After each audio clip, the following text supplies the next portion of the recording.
You're listening to the Plane Talking UK podcast, the UK-based podcast written by a passenger for anyone. And here are your hosts, Carl Stebbings and Matt Smith.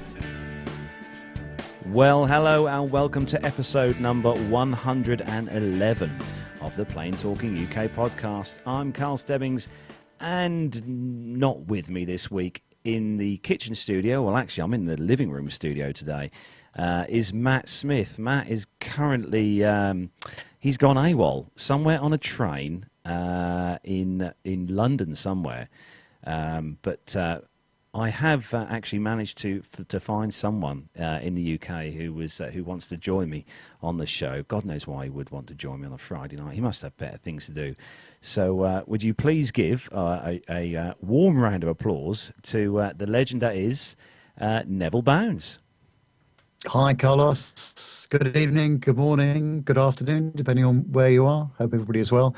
Yes, it was the alternative. I could have been down the pub or been on the PT UK show. There was no choice, surely. Oh, no. Thanks for joining us today and giving up your evening to sort of fill in for Matt while he's on a train somewhere in the UK, just outside London.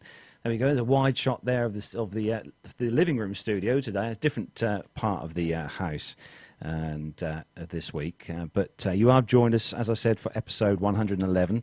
It is the 6th of May, and the time has just gone. It's 5 minutes past 8 in the evening. We've started on time. It's an absolute first, I think, for the show, Neville. What do you say for starting on time? It must be a first. Yes. It must be a first. It set the standard for the future. I know. So thanks to everyone in the chat room for joining us. Loads of names in the chat room. We've got all the usual crew in the chat room as always from across the globe. And so thank you for all joining us on this lovely, sunny and warm. I mean, what's going on with the weather, Neville? It's fantastic. Kind of crazy. It was about 10 days ago or a week ago we had snow, wasn't it? You probably had that over in your part of the country as well. We did, and here we are, it's 21, 22 degrees. It's very pleasant. And the forecast for the weekend's even better. So everyone there, you've got to get your barbecues ready for the weekend because the weather's going to be fantastic. So we better kick things off, I suppose. Matt, as I said, I'm still waiting to hear from Matt. I've got my trusty mobile phone here. Ready to listen out for Matt's call, but he's on his way to a hotel somewhere in London. He's meeting some friends in London for the weekend, but he's left me in charge of everything here. So hopefully I can, press the right buttons and make the show go without a hitch. Neville's going to keep an eye on the chat room for me as well, because I'm busy trying to press 1,000 buttons here, and I'll do my best to keep an eye on the chat room as well, while we're sort of doing the show. Right, so we're going to give Matt some easy editing to do, and we're going to start the show as we do each week with our rundown of the weekly news from around the world and the UK. So if you're ready, Neville. Yep, I am. Let's go.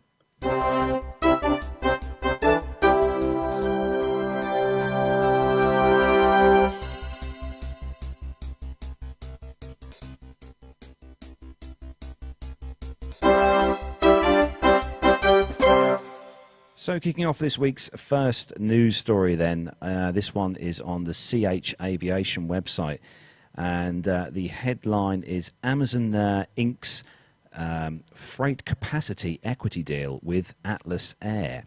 So Atlas Air Worldwide Holdings says it has signed a long-term strategic partnership agreement with Amazon, which could see the US online retailer are acquiring up to 30% of the freight specialist's total common stock. Under the terms of the deal, Atlas Air will support Amazon's package deliveries throughout the operation of 20 Boeing 767-300 freighters on a CMI crew maintenance and insurance basis. The converted freighters will then be dry leased capacity from Atlas Titan Aviation leasing unit. The dry leases will have a term of 10 years, while the CMI operations will be for 7 years, with extension provisions for a total term of 10 years. Operations are expected to begin during the second half of this year and will reach their full capacity in 2018. The online retailer will also have the option of acquiring a 20% stake in AAWH, valued at $37.5 million US dollars per, or actually no, $37.5 per ordinary share. The purchase is tied in part to 20 Boeing 767 freighters commencing operations, among other conditions. And Amazon has also warrants to acquire up to an additional 10% after assurance of AAWH ordinary shares at the same excess price over a period of 7 years. In March, Amazon acquired a 9.99% stake in the Air Transport Services Group, ATSG, for approximately $70 million US dollars, and holds the right to acquire an additional 10% stake in the firm between now and 2021. Under that contract, ATSG's ATI Transport International and ABX Air units will operate a total of 20 767 freighters for and on behalf of Amazon Fulfillment Services Incorporated on 5-year contracts. Now, we covered a few weeks ago these stories, Neville, about Amazon using, obviously, the freighter services and that. What's your views on this? I just think it's an inevitability, isn't it, with the services that they've got at the moment? It's just a natural extension of what they're already doing. And as you and Matt were saying the other week, I mean, the delivery service is good enough as it is for the most part. So it's going to be an incredible situation. And of course, they are a major player now in online shopping, and they have been for a while. So I think it's just going to get the network and the hubs are just going to get bigger and bigger. Yeah, it's going to be make things a lot more. I mean, Amazon are fast at delivering stuff now. I mean, you can order something online and it's here the next day, within 24 hours. And it'd be interesting to see just how fast or how much faster Amazon can deliver packages and stuff across the globe. But, incredible, absolutely incredible. But I think this is, as I said before, an inevitability of the way we do our shopping now, and especially in the 3-month run up to Christmas in particular. That's a really busy time, and they will do very well from it, I'm sure. Yeah, and also the Boeing fleet as well. Atlas have got the 76s and the 747-400s as well. Always good to have the Boeing fleet, I think. Definitely. Yes. So the next story is all yours, Neville. It is, and of course it's the second story, so that means it's a Ryanair story, my favourite airline. But yes, Ryanair will open a new base at Prague Airport on October the 30th. With 2 aircraft. Alongside its existing routes to Brussels, Dublin and London, it will also fly from Prague to Milan and Rome. This will bring the total number of weekly flights to over 40. Incredible, actually, isn't it? Dublin flights operate daily, and London Stansted will operate twice a day. The growth is an integral part of our continued expansion plans for both the Czech Republic and Eastern Europe, said Kenny Jacobs. And that's just amazing the way the route network has expanded over the years, isn't it? For both Ryanair and EasyJet, it's quite amazing. Yeah, and I think Ryanair, I think they've got plans to add a lot more routes over the summer as well. But I think we touched on this when we had Micah on the show, is that Micah quite rightly said they seem to pick all the airports that are kind of ones you've sort of never heard of before in Europe and sort of throughout Europe.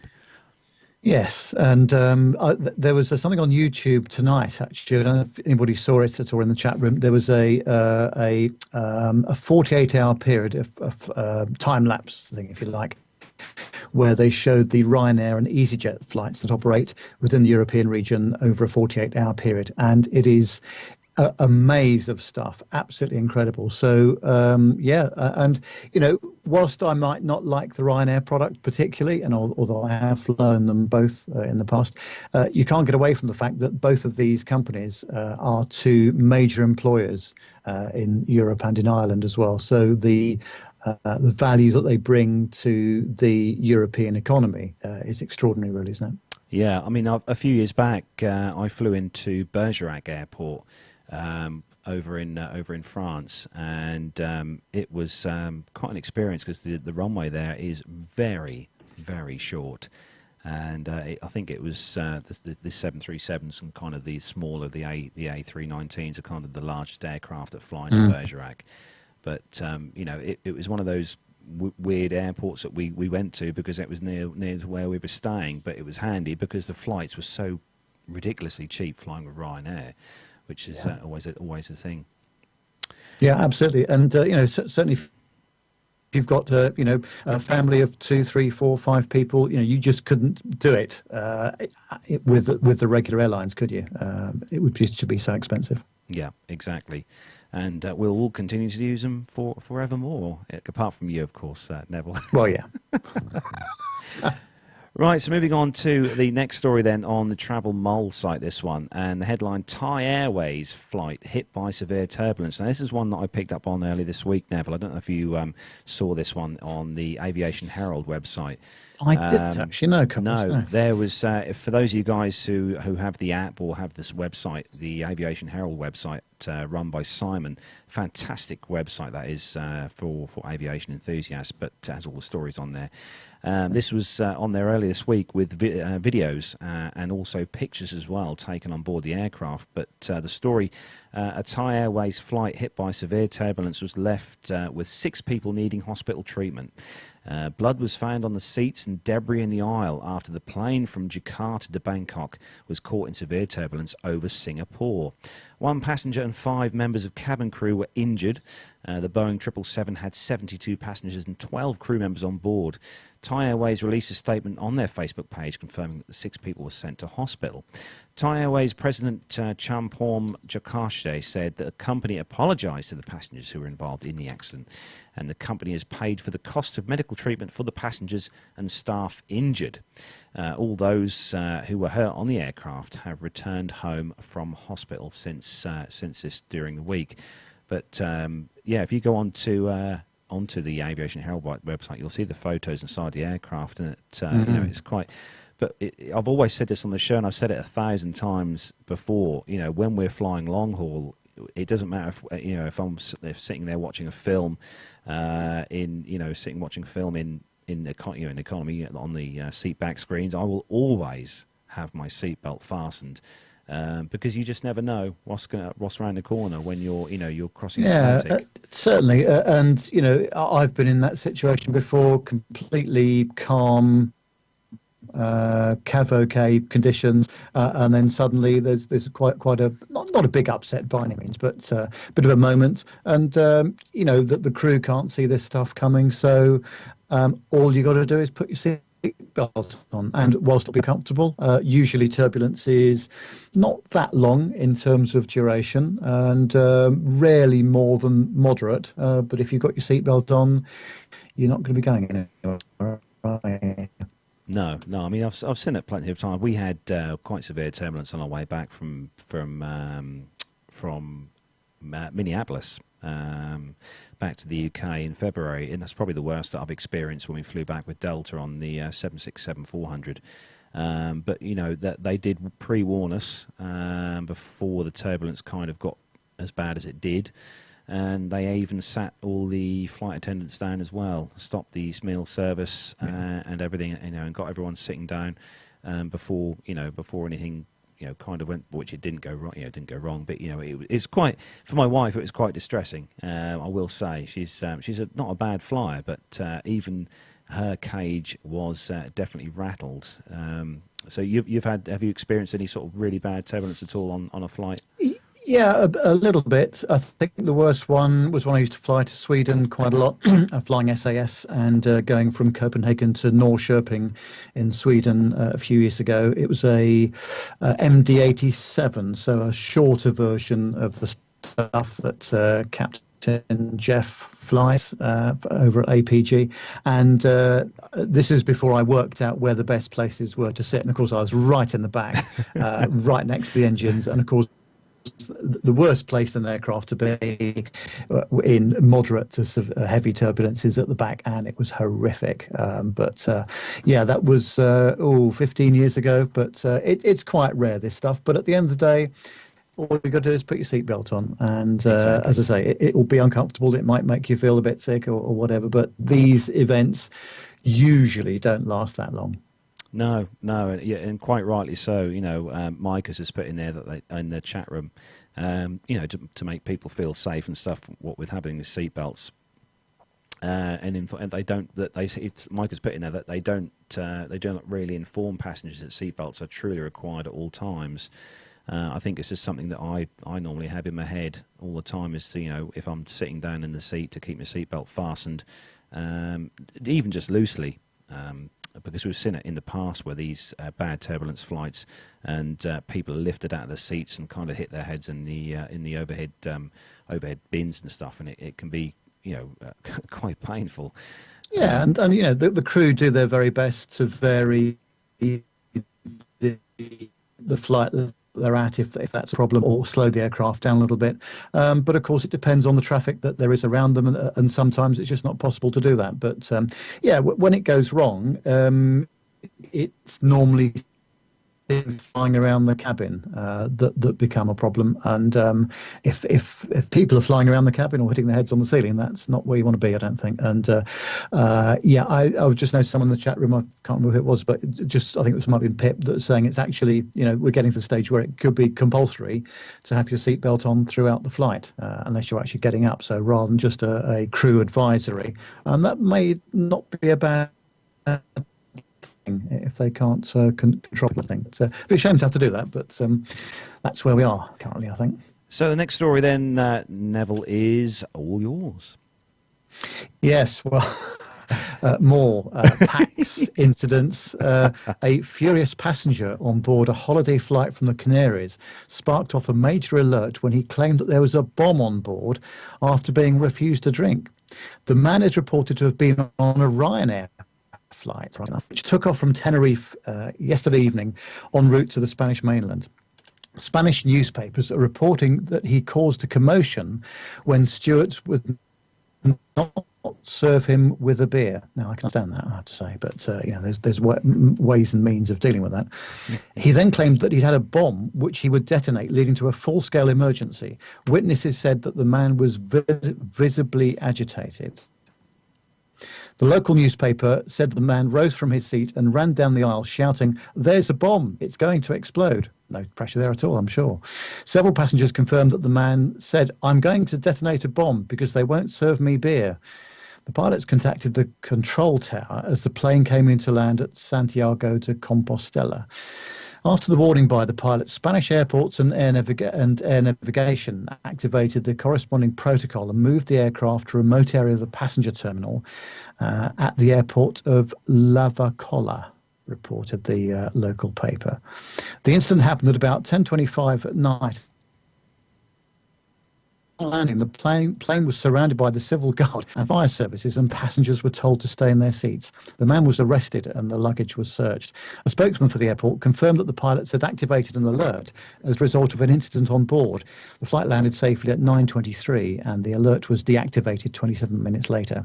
A spokesman for Ryanair said on Friday the crew of this flight from Tenerife to Santiago requested police assistance upon landing after a passenger became disruptive in flight, and he was subsequently removed and detained by police. "We will not tolerate unruly or disruptive behaviour at any time, and the safety and comfort of our customers, crew and aircraft is our number one priority," said the airline. This is now a matter for local police. Well, if you're afraid of flying, it doesn't get much worse than this, does it? With these sort of people on board, and it's never happened to me, luckily, in the 400 times I've flown, probably, but it's bound to one day, isn't it? You're bound to get an incident of some sort. But this was a big one by any standards, I think. I know. I mean, if you're on board any flight anywhere in the world, I think the one word you don't use is the B word. I mean, that's going to get you in a whole world of trouble. Yep. But no, I mean, I've never had any touch wood, any bad experiences on flights with things like this happening before. But I mean, God, there's some people, honestly, Neville, they have no sense at all, no common sense anyway. Not with the world. The world in which we live now is very different to what it was kind of 20 years ago with aviation. Things of security and stuff is a lot more intense than it was. Have you been through any of the UK airports recently, Neville? Yes, I was at Terminal 5 Heathrow and Edinburgh just last week. All quite How was the? nice, actually, because Yeah. what I'm doing now, when I'm doing these domestic local flights, I'm tending to take the flights more or less in the middle of the day, so it's not quite as rushed, and the security is a bit more sensible, and it's all domestic, and they can see that I'm a frequent flyer and this kind of thing. But I was just thinking about these incidents where are we just hearing more reporting of it now because of the social media thing and the 24-hour news thing and the shortage of news, perhaps sometimes? Maybe this stuff always did go on, but we just didn't get to hear about it 20 years ago because we didn't have the kind of media reporting that we now have. It's certainly very disturbing. But fortunately, it is, if you think about the number of flights, the number of passengers, the number of operations per day, it's pretty rare, but very disturbing and disruptive when it happens, of course. Yeah, it's not good at all. Not good, and it's not clever. Next story, moving on. Breaking travel news site, this one. And the headline, Dubai International welcomes 7.2 million passengers in March. So passenger numbers at Dubai International continue to rise in March, with 7.2 million guests passing through the airport, according to operator Dubai Airports' latest monthly traffic report. Passenger numbers at Dubai grew 7.4% to 7,237,509 passengers in March, up in 2016, up from 6,736,929 the previous year in 2015. This brings quarter one passenger traffic numbers at Dubai to 20,948,690, an increase of 6.8% compared with that who previously visited the airport in 2015. Passenger aircraft movements totaled 34,318 in March. Wow. Up 4.5% compared to 32,838 in March 2015. During the first quarter of 2016, Dubai handled 100,000 flights, up to 5.4% from the 94,000 handled during the quarter one of 2015. Eastern Europe was the fastest expanding market in terms of percentage growth, with 13.5%, followed by the Indian subcontinent at 10.8%, Western Europe at 10.7%, and the GCC at 10.4%. India remained the top destination country in March, with a total of 959,238 passengers, followed by Saudi Arabia with 593,459 passengers, and the UK 45,208 passengers. London topped the list of destination cities, followed by Doha, Jeddah and Mumbai. Freight volumes handled at Dubai totaled 217,201 tonnes in March, and 2016, up 0.1% from the same period last year. And the story goes on. Dubai is a huge airport. I've flown through quite a few times now, and it's a fantastic airport to go through. Neville, have you been through Dubai?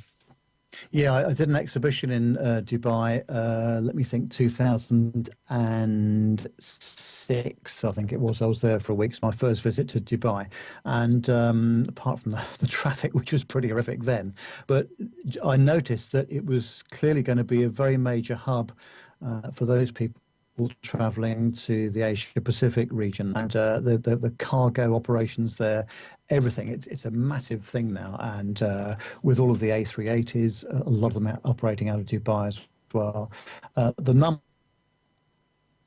watering, aren't they, with the passenger numbers and the cargo tonnage? But very, very nicely run airport, and very good, very nice and pleasant security, I thought. But certainly when I was there, and also the immigration people, very, very nice to deal with. I think some of us, the British airports, could learn a little bit from Dubai as well. But yeah, very, very grown-up airport, isn't it? Very good. Yeah, and they've got some fantastic scenery inside the airport as well. I know one of the lounges, departure lounges, where we were, had kind of a huge waterfall fountain kind of thing, and a like kind of an oasis in the centre, which was quite nice. But no, it's a great airport. It's really well run, and also, Neville, did you notice how spotlessly clean and tidy it was on the side as well? Oh, it's phenomenal, wasn't it? As I say, I've not been there for 8 years now. Yeah, it was fantastic. And, just that the whole operation was really well run. And yeah, bearing in mind obviously this is before the A380, so we're not quite dealing with the number of passengers today, but certainly then 6-7 years ago, it was a very, very well coordinated operation, and you seemed to be able to get anywhere easily. And yeah, there was some queuing here and there, but it was no big deal at all. And yeah, they've got the format very nice there, I must say. I do like it. Yeah. So next story is all yours, Neville. Yes, actually, just if you don't mind, Carlos. No, carry on.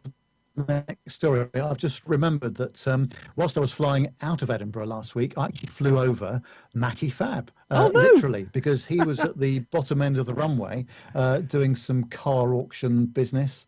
And, you know, on the Facebook, it tells you if people are nearby. And it turns out that he was nearby. We'd established this the night before, actually, but sadly, we weren't in the same place at the same time. But yes, I actually flew over his car auction on my way back to Heathrow last week, and I entirely forgot to mention it. So no, he didn't have a drone or anything in the sky at the time, then.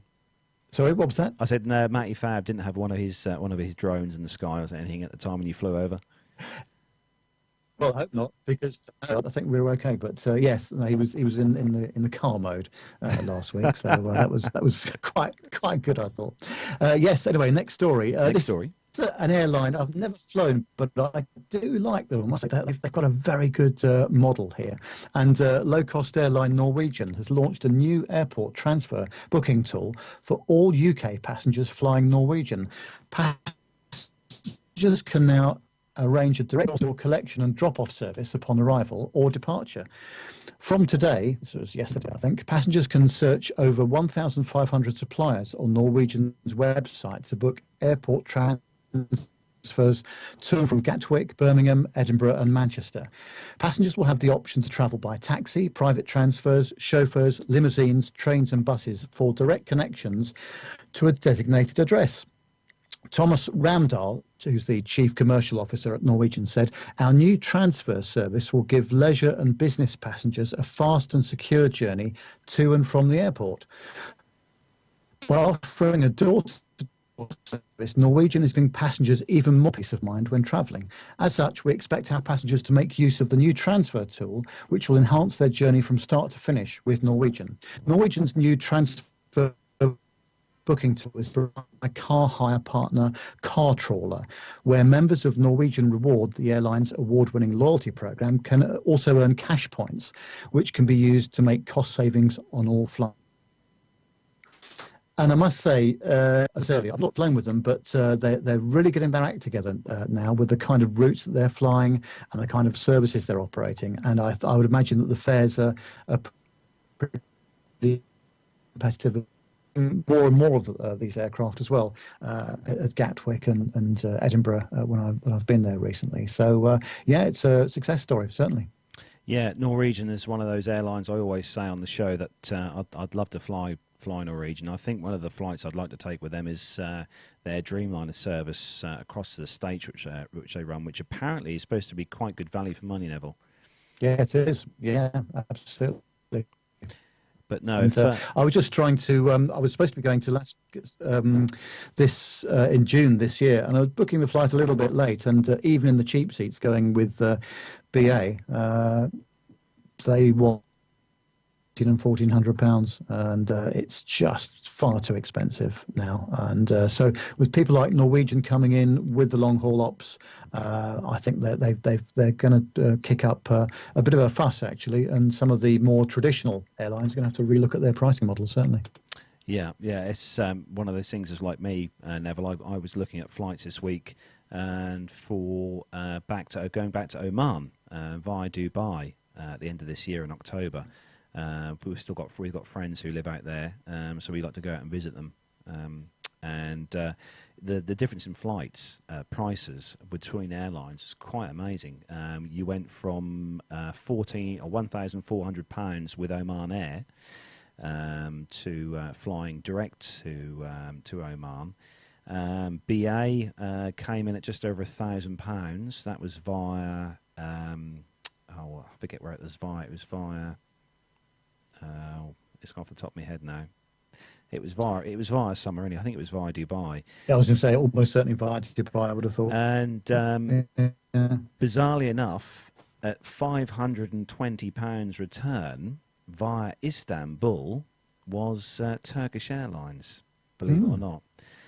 They came in at £520 return, but like I said, which is via Istanbul. And both their flights, I looked at the flight numbers, being the geek I am, always looking at the flight numbers when I'm looking at booking flights to see which aircraft operates the route. And according to the flight tracker websites and stuff that we all use, the Turkish Airlines used the 737-900 for each leg from the UK to Istanbul and then from Istanbul to Oman, which is quite surprising, I thought, Neville. Yeah, absolutely. No, it's great, isn't it? And again, the range, I think, because with the new generation 737, certainly the range that they're getting out of these aircraft, the fuel efficiency is fantastic, isn't it? So yes, it enables these long routes to be done now for sensible money. By the sounds of it, yeah, very, very nice. So word to everyone in the chat room and listening to the show. Always, it pays to sit on the internet for a good few hours to check all the different sites. Don't just rely on the comparison sites, because sometimes they can be slightly dearer. But if you go to the airlines direct, you can find some quite good deals on flights.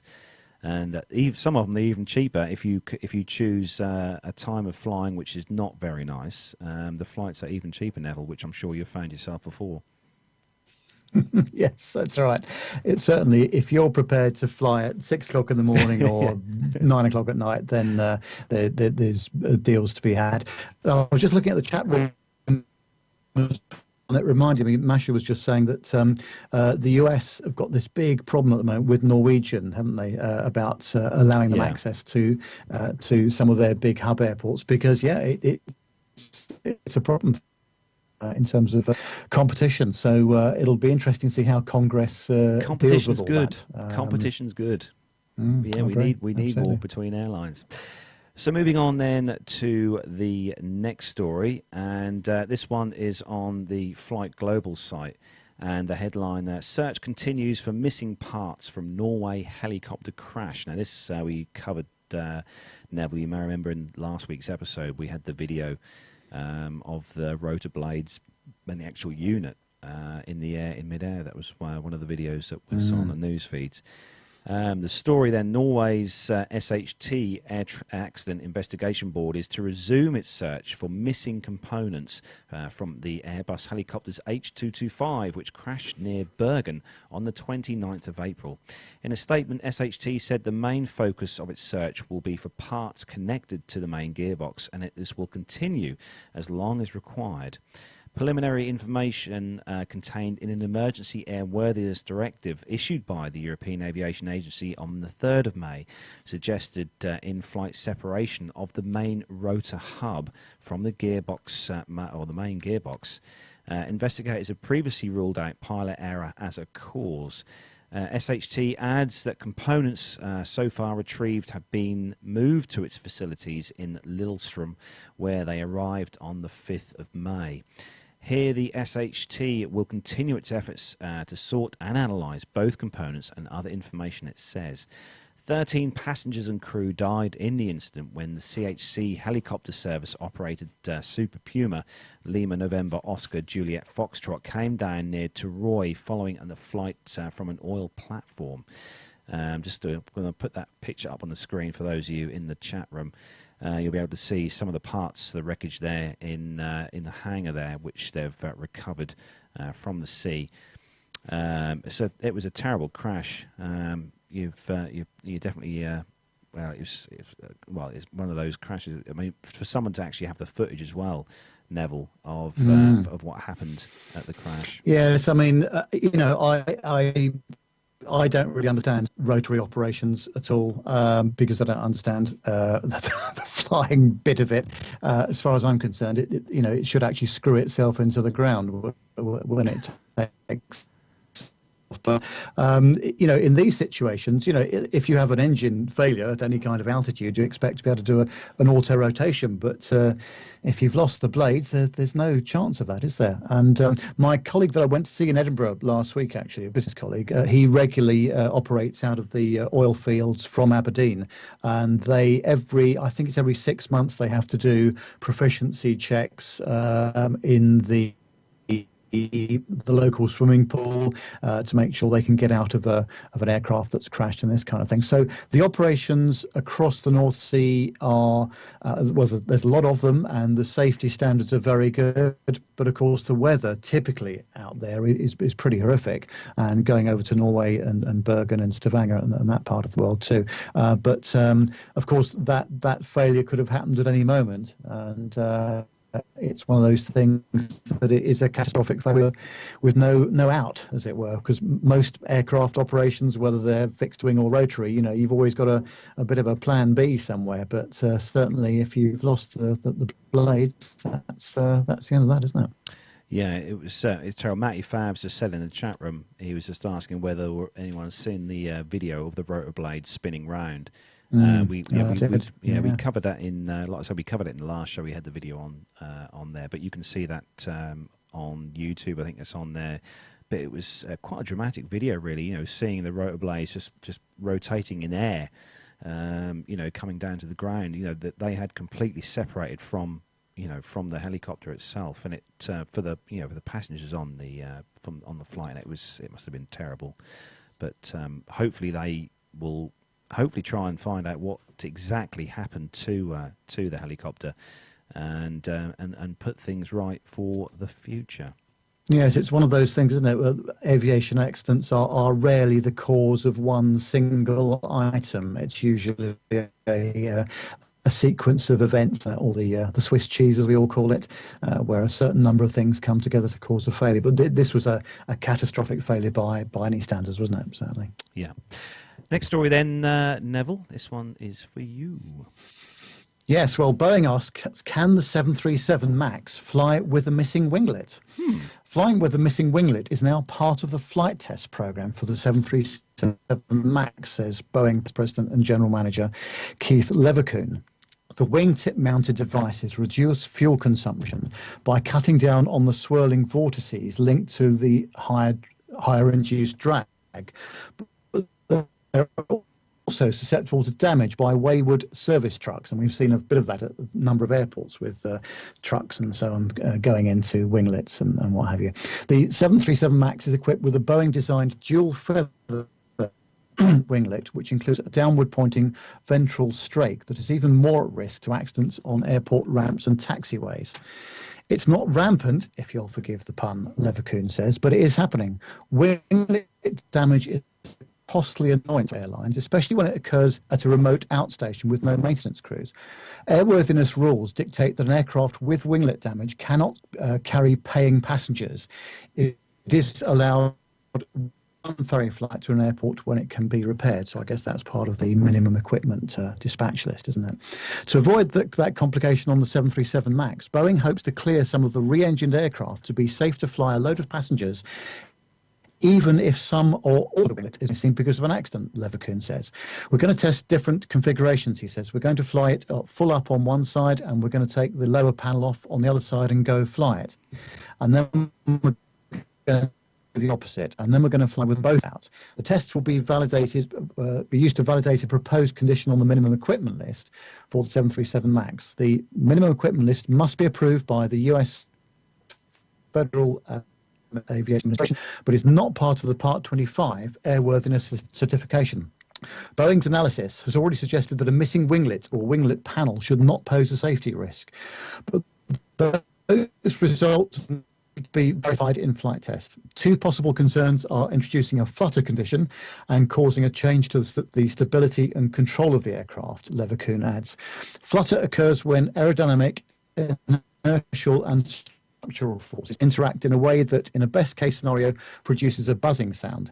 In the worst case, the interactions cause uncontrolled oscillations that rip the structure apart. I'm really not too worried about flutter, Leverkusen says, noting the next generation and re-engined 737 MAX share very similar winglet structures. Whilst we've gauged up for the MAX, I wouldn't expect that to drive flutter. A slightly higher concern is that the impact of a missing winglet on directional control, with the outboard misalignment causing a yawing force. But pre-flight analysis suggests that the stability issue won't be a problem, he says. We can't just pencil whip it, he says.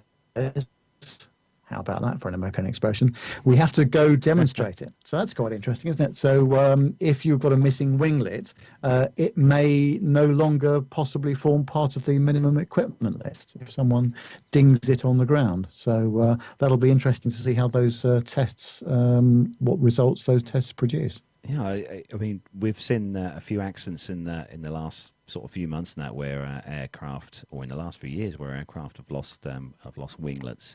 I mean, let's remember, not all aircraft used to have winglets. They've retrofitted winglets onto a lot of older aircraft, and a lot of the older 767s and the 757s have had these winglets retrofitted onto them. You know, they flew before they had them fitted. They can fly, without them on there. So, but it's something. My guess is that they're trying to work out what the consequences are of one winglet being damaged, and the sort of asymmetrical forces may be. And again, it depends on the flying conditions. It depends on many things. So perhaps they're going to just try it and see what the result is. I think aircraft have flown with a lot worse bits missing. I think, Neville. Is the key thing there. Aircraft have managed to land and take off with a lot bigger issues than a winglet. So I think that'll be fine. So moving on to the next story then. This one is on the aviationnews.eu site, and the headline: Boeing set to deliver record number of airplanes to Turkish Airlines. Istanbul is set to record a record number. Turkish Airlines set to record a record number of airplanes this year to the airline themselves. In total, the carrier will take delivery of 6 777-300ERs, 20 next generation 737-800s in 2016. My word, that is a lot of Boeings there. They're going to be, their order books must be brimming, I think. Turkish Airlines is one of the world's ascendant airlines and is an established global network carrier. It has achieved this through various significant investments in its fleet, which now stands at over 311 aircraft and growing, said Ahmet Bolat, Chief Investment and Technology Officer for Turkish Airlines. The delivery of a further 26 Boeing aircraft this year, which form a substantial part of our long-haul and short-haul fleets, are integral to Turkish's continued growth, and we look forward to introducing the new planes on our domestic and international network. The next generation 737 market success has been confirmed by investors who constantly rank it as the most preferred single-aisle airplane due to its wide market base, superior efficiency, and lowest operating costs in its class. To date, more than 7,000 next generation 737s have been ordered by the world's leading airlines, and I've just put my hand up there. I have witnessed the 7,000th 737 flying in Lanzarote last year. We are pleased that Turkish Airlines continue to show faith in Boeing's products and services, said Monty Oliver, Vice President of European Sales, Boeing Commercial Airplanes. We have a strong relationship with the airline and are honoured that we continue to play a key part in supporting its ambitious growth plans. Turkish Airlines and Boeing share a long history that goes back to 1945 with the arrival of the airline's first DC-3 and C-47 airliners. Turkish Airlines entered the jet age in the late 1960s when the airline began operating DC-9, DC-10 and Boeing 707 aircraft. Over the years, Turkish carriers have also flown the 727, 757, MD-80, hello Captain Jeff, and the most modern 737 and 777 aircraft. Turkish Technic, a prominent subsidiary of the airline, is a world-class maintenance centre for Boeing 737 aircraft, with certifications from the regulatory authorities throughout the region and beyond. So that's some rather good news, not just for Turkish, but also, like I said, for Boeing, Neville. Yes, and if you think how long the 737 has been in production now, in its various guises throughout the year, they're getting a lot out of this aircraft. I mean, I know there's been avionics refresh and aerodynamic changes and engine improvements and all the rest of it. But in general terms, the thing is still the same as the original 100 or 200 series. And also I think Turkey, where they're based geographically in the world, they can have a very large and mixed kind of fleet as well because of the kind of operations that they do. So no, it's great news, isn't it? And nice to see that that they're doing so well with the Boeing product. Just to let everyone in the chat room know, I've just received a photograph from Matt. Here we go. If I can put this on the screen, I don't know whether you'll be able to see that in the chat room there. Probably not. If I can get the camera in the right position.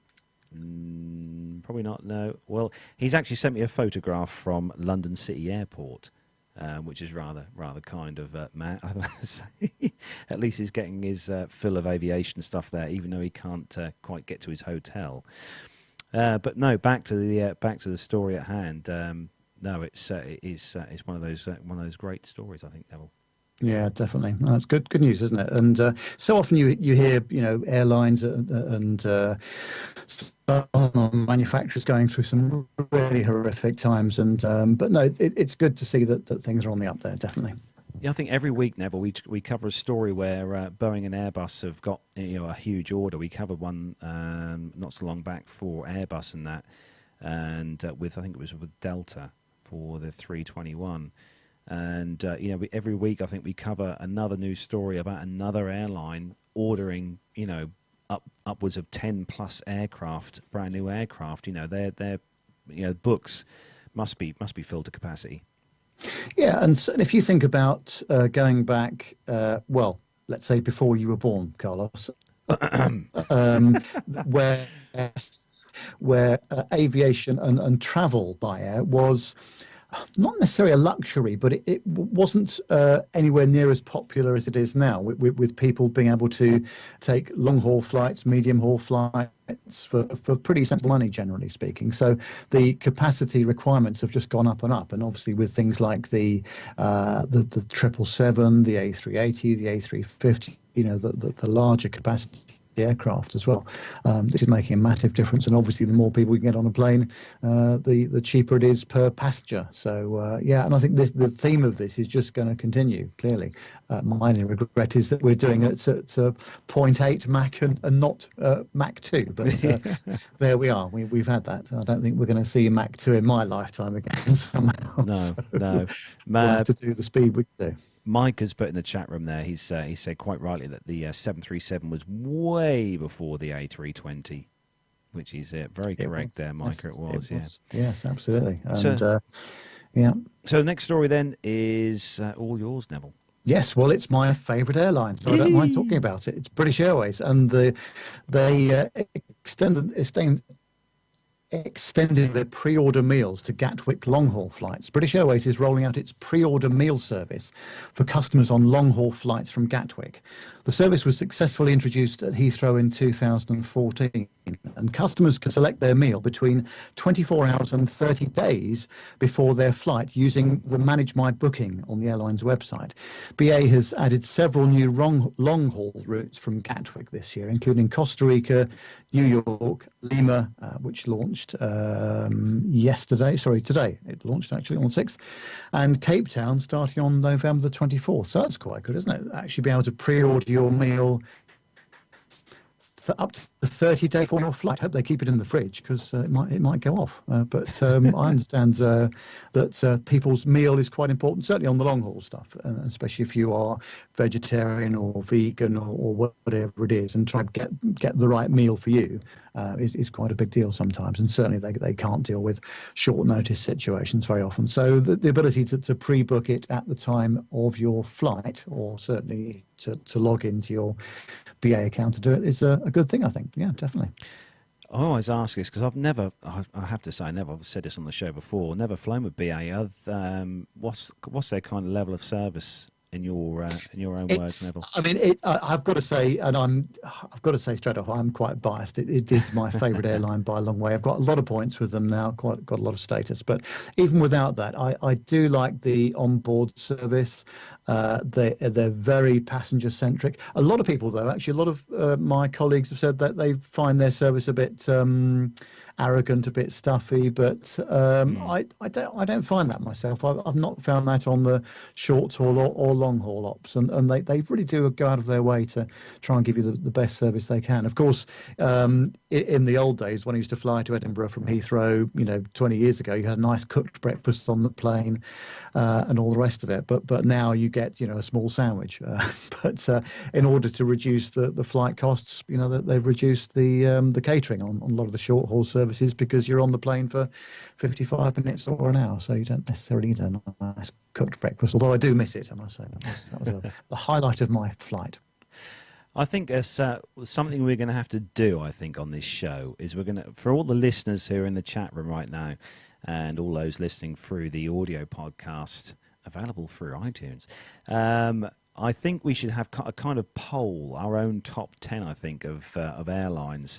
So for those you listening, we'll put that challenge out to you. If you want to email the show, tell us who your favourite world airline is and your reason why, and we'll put those all in a kind of league table, and we'll try and get the kind of top 10 together, a kind of PTUK top 10 of your favourite airlines. So if you want to get together and send in your answers to the email address podcast@planetalkinguk.com. Tell us who your favourite airline is and your reason why. Right, we'll leave that on the table for everyone. Yeah, nice. So next story is on the Travel Mole site, and the headline on here is... I skipped the wrong page. There we go. We're back again. Is court rules airlines are responsible for delays caused by passengers. Really? Airlines could be forced to compensate customers for long delays caused by other passengers following a ruling against Thomas Cook. However, the airline insisted the case didn't set a precedent and didn't mean carriers would have to compensate passengers for the seemingly increasing number of delays caused by unruly or drunken behaviour. Birmingham County Court ordered Thomas Cook to pay a passenger, Maria Edwards, €1,068 after her family of four endured a 9-hour delay to its flight home from Tunisia in 2014. Thomas Cook had initially refused to compensate passengers on the flight, offering only a €5 meal deal voucher per passenger because it claimed the delay was caused by another passenger accidentally damaging an emergency door handle on an earlier flight. The company said the flight was held up while it waited for replacement parts to be flown from France and had for 3 years been fighting against Edwards' compensation claim. However, Birmingham County Court ruled the family was entitled to compensation under EU Regulation 261/2004. According to the flight compensation company EU claim, the court said Thomas Cook had not yet met its obligations to Miss Edwards. The judge ruled that the operational effectiveness of Thomas Cook's fleet was the sole responsibility of the airline, regardless of whether they directly caused the disruption, it said. Adeline Nordhaven, EU Claims UK manager, indicated the ruling might lead to claims for compensation from customers whose flights have been delayed by disruptive passengers. The passenger who caused the delay was not disruptive or unruly, and the damage occurred during the normal use of the aircraft, but it still opens up an interesting debate on where passengers' responsibilities begin and the airline ends for the airline. For example, a passenger consuming a glass of wine served on board an aircraft would be considered normal use of the aircraft. But what about when one glass turns into 3 and the passenger becomes intoxicated? This ruling could open the door for a whole new type of compensation. In response to her comments, Thomas Cook released the following statement. We are extremely sorry for any delay. Our main focus is on getting passengers to and from holiday on time. In just 3 years, our long delays have dropped from 4% to less than 1%, making us one of the highest performing airlines in the industry. The claim of landmark ruling lacks credibility because the county court judgments cannot create legal precedents. We do not believe a comparison can be made between unintentional passenger damage and disruptive passenger claims. We have recently successfully defended a case of similar nature where district judges have ruled that passenger damage is an extraordinary circumstance. We have also successfully defended cases of disruptive passengers. Wow, I mean, that's... as far as I'm concerned, if a passenger delays a flight because they're drunk and they're unruly and being either violent or rude against other passengers, and that aircraft is delayed, in my view, it's their fault, Neville. Yeah, I think there's no other answer, is there? And I go to some of these airports, one of which Pilot Pip flies out of, actually. Oh, wow. And I try not to go there too often because it's not my kind of airport. But as I have mentioned before, I have become a bit of an aviation snob. But you see these people tanked up at 6 o'clock, 7 o'clock in the morning, 2 or 3 pints before they've even started. Now, I don't know that many people that drink at that time in the morning, let alone before you get on the flight. And I think the problem is, as well, is that the cabin altitude, of course, does have quite a substantial effect on the way that your body deals with alcohol. With a cabin altitude at 8,000 feet, a single Scotch, perhaps, or malt whiskey is the equivalent of 2.5 times that. And it might be okay to have a couple of glasses of wine on the ground, but doing the same thing in the air, the dehydration process and everything associated with it is pretty bad. I think the problem is are the airlines prepared to deal with this stuff on the ground before people board? Now, obviously, they've got a minimum standard of behaviour that they will accept, but I think they've got to do more. And if that means delaying the flight, then it means delaying the flight. It means getting their bag off, because I would prefer to have that situation dealt with at the gate or before the plane's pushed back, rather than trying to deal with it with all the diversion and everything else. And of course, I'd be interested to know what the real cost is, but I would imagine the cost of an in-flight diversion is substantial, particularly if you are putting the packs up in hotels and all the transportation stuff that goes with it. So I do understand that it's probably difficult to do, but I think people have got to do more to ensure that the fare-paying public are in a sensible condition before they get on the plane, and also when they're on the plane, to have moderate amounts of alcohol and no more than that. Now, that's a bit of a glib statement, and I fully concede it's pretty difficult to police that. But I think more needs to be done, certainly. Yeah, I've always had, when I've been flying before, we've flown early morning flights, I've kind of had a wee drop of scotch before I fly. That's purely just because, it's the start of the holiday. I have one, and that's it. When I'm on board the aircraft, I stick to the orange juice and water and fresh water, bottled water that the airlines normally supply on long haul. They ask you to drink plenty of fluids when you're flying. But I don't know quite how I'd feel if I was on board an aircraft with with an unruly bunch or single person of passengers. I think it would kind of spoil the whole flying experience. I don't quite know how I'd take that, Neville.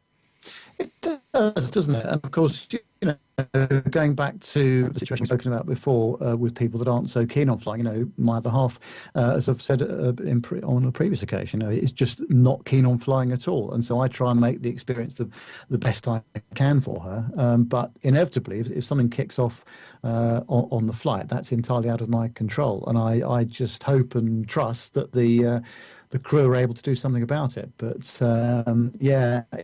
this is becoming more and more of a problem, certainly with the lower cost airlines, and certainly with the stag parties that you see going to Amsterdam and Prague, particularly from the UK. I've got to say, I think the British are probably the worst examples of how to behave on an aircraft after some drink, compared to a lot of our other European colleagues. I think there's got to be a serious clampdown, because this kind of behaviour just can't be tolerated. Yeah, Matty Fabs quite rightly put in the chat room that he'd be fuming if a drunken party started up on the aircraft while he was there with his children and stuff. He'd be not very happy at all. Very true indeed. Yeah. The chat room's going crazy at the moment talking about this. It'd be interesting to actually ask Neville, if we get a chance to ask Captain Al, because obviously Al being a commercial pilot with quite a large UK airline, Royal Jet, just if he has kind of a rough idea of quite how much a delay like this costs an airline, not just for fuel but for all the other bits and pieces involved.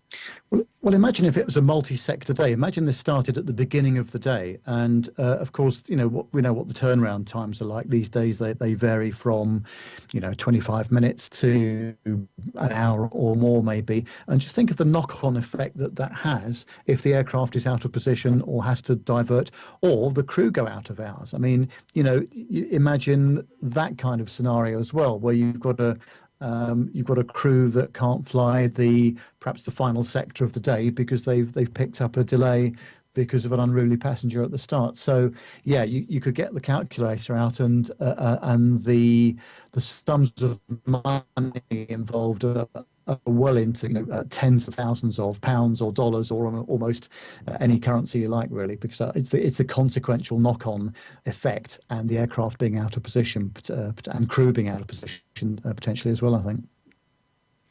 Yeah, David's just sent us a message on Facebook and stuff about stag do's, but they are the not always, but they normally generally tend to be the troublesome parties when it comes to rowdy people on flights. I think these stag do's and the hen parties stuff, because women can be just as bad as men. Oh yes, I'm not reserving this entirely for us chaps, and I've seen situations before which have been, and of course the problem with it is, if it's just one person that's drunk on a flight, then you think, well, that's quite actually easy to deal with. But if you've got multiple people, that's when it is a problem. And let's face it, on a 737, what you've got, 4 cabin crew, something like that. That's not a lot of people to deal with unruly situations. It must be, for them, it must be quite intimidating, I would imagine, as well. So the last news story is all for you, Neville. Yes, this is Transavia Airlines from Amsterdam. They've announced that it will enter the German domestic market with 12 weekly flights between Munich and Berlin-Schönefeld, beginning later this month. Effective from May the 30th, the Air France KLM Royal Dutch Airlines budget subsidiary will ply the route twice daily on weekdays and daily on weekends. The low-cost carrier will be the only carrier to service the routes with all other Berlin-Munich traffic currently using Berlin-Tegel. Though Schönefeld is currently a major hub for rivals EasyJet and Ryanair, neither of the airlines has developed a significant German network out of the East Berlin gateway. In fact, the Swiss aviation route database indicates that Ryanair and Germanwings are the only operator to serve other domestic cities from the airfield. Both serve Cologne-Bonn, whilst Germanwings also serves Stuttgart. So it's quite interesting, isn't it? So we've got a Dutch carrier serving entirely a German market. So a bit like Ryanair have done when they're serving non-domestic markets for themselves. So yeah, interesting to see how that's building. Actually, Transavia Airlines, it's quite a big operation now as well. They've got 41 aircraft to 89 destinations, 169 routes, and 175 daily flights, and they're based at Amsterdam Schiphol. Yeah, what their fleet consists of, Neville? Do you have that? Looks like 737. I'm just looking at they look picture like there. Looks like 7s or 800s. 700s or 800s by the looks of it. There's 737 800s, the picture I'm looking at. So I don't know if the entire fleet is Boeing or whether there are others as well. No, good on them. Well, they're an airline that I track flying over here, over the east coast of England, where we are here at the moment. Quite a bit using the radar apps and stuff on the phone, but no, quite a popular airline, even with all those routes as well. 169 routes, so they're doing quite well. But yeah, that's one of those airlines I think that Myla should know really well. Obviously, in Amsterdam, I expect no doubt Myla's probably flown with Transavia. I would imagine she'll probably say something in the chat room in a moment. So that is where we bring the end of the commercial news segment to a close. We got there. We got the first segment done. Way. We got away with it. We got away with it. We got away with it. Matt has actually sent me a message. He's actually right near his hotel now. He's very, very close to London City Airport where he's staying. I think he's actually sent me. He's actually sent me a video on here of a plane coming into land at London City Airport which is quite good. I'll have to look at that one during the. We're going to have a kind of short break to let Neville grab a cup of tea, I think. So we are going to have a short break, and we're going to come back. We've got some military news. And I think we'll have a little chat, I think, to sort of round the show off, Neville. How do you fancy that? Yeah, nice. Look forward to that, Carlos. Fantastic, yeah. Right, so we're going to have a short break, and we're going to come back to you right after this.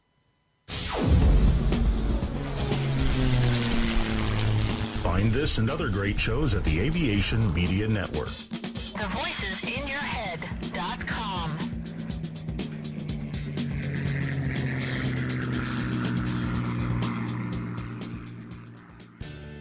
The Plain Talking UK podcast is a voluntary project that aims to keep you informed with the latest aviation-related stories from newswires across the globe. Producing our content does cost money though. If you enjoy our show, why not help us keep on the air by making a donation towards the server and website hosting fees through PayPal. Any contributions would be greatly appreciated. Are you an Amazon user? If so, why not do your shopping through the link on our website? There's no cost to yourself, and Amazon pay us a small referral fee on qualifying purchases. To find out more about the show and to meet the team, take yourself to our website www.plaintalkinguk.com, or find us on Facebook at facebook.com/plaintalkinguk, on Twitter via @plaintalkinguk, or get in touch via email on podcast@plaintalkinguk.com. Thanks for listening.